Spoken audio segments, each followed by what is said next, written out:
Scientists say about 500,000 Americans die each year from cancer, but according to new medical research from Johns Hopkins University School of Medicine, the majority of cancers are not due to poor lifestyle or lifestyle choices or inherited genes, as doctors once thought, but rather just plain bad luck. Researchers say brain tumors, as well as bone and ovarian cancers, often strike at random, while throat, lung, and skin cancers tend to be caused by lifestyle choices like smoking or sun exposure.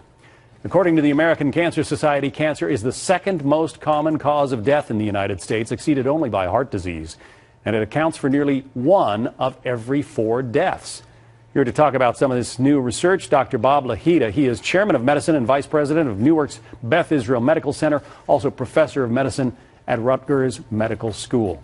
The majority of cancers could be just random? Actually, John, I don't agree with this at all.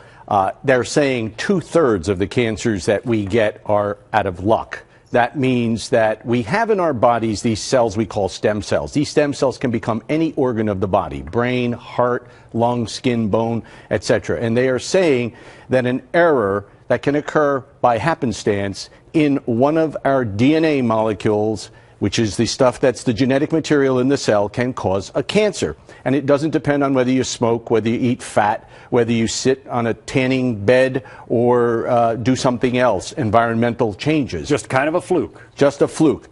And we don't agree with that, and I'll tell you why. Because there are stem cells in the prostate, and they don't multiply very quickly. And if we're presuming that our cancers arise because of multiplying cells in great numbers, and the prostate doesn't, the breast doesn't, the brain doesn't, and yet we have cancers of those organs, and they are very, very common.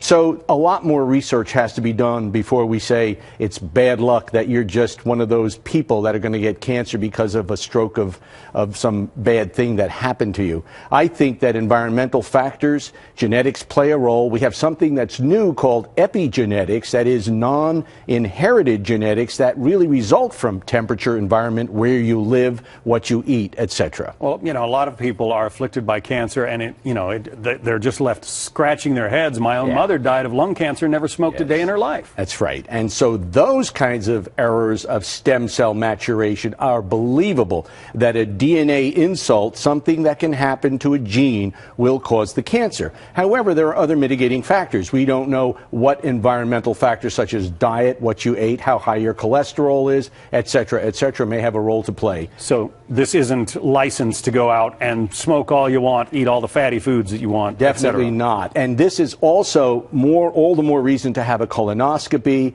an occasional chest x-ray, and go to your doctor and get checked out for various types of potential cancers. Because those tests, those preventive measures, really can catch a lot of cancers before they catch them and cure them. And we have gotten to the point where if you get them early enough, if you find these things early enough, you can do a pretty good job of stopping cancer. Most of them are curable today, believe it or not. Wow. Yeah. That is good news. Great way to start 2015. It is indeed. Dr. Bob Lahita, thank you. Thanks, John.